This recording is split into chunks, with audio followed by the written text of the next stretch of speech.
Hi guys, good afternoon. Tanix here. So welcome diri sa Tanix Fruit Farm guys. Natay feature karon nga isa sa atong fruit.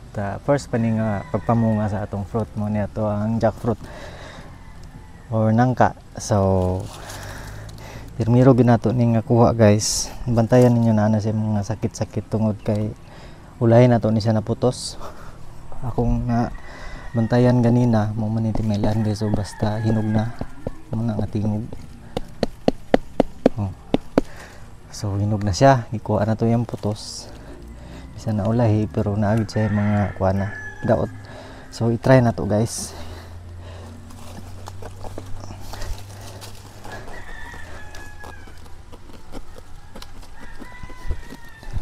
Try na to siya kuha.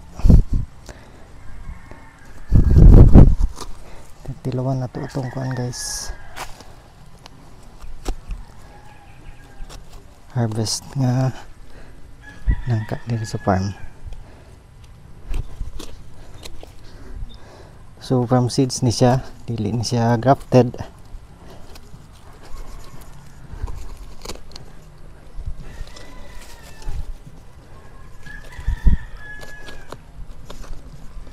Wala sa tagamay nga part diri.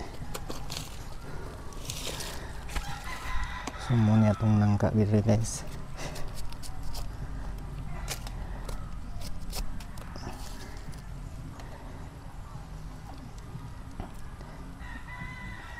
So medyo gagmay gid siya og kuan.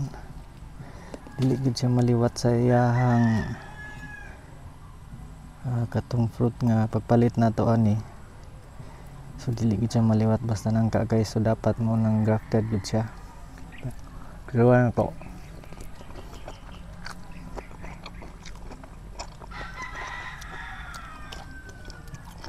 Gamay ka siya, tamis siya, isang gamay siya pero gagmay iyang tawagan ni lusok.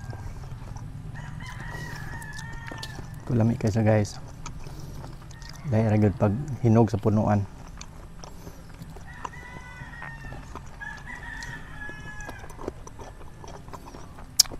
Gamay siya kayo. Kaning nga fruit favorite niya sa akong asawa.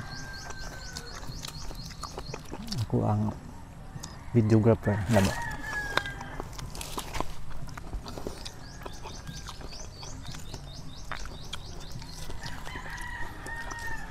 Kita niyo yung plus guys, oh. Pagpalit na ko ani orange ni siya, natingalan lang ko karon kay dili man siya orange pero yellow gyapon sa in fairness, dili siya nana ka luspad.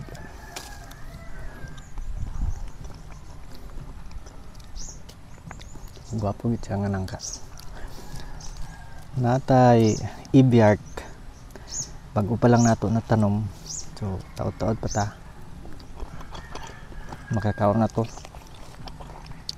guwantan sa tani. So jackfruit guys, thank you for watching.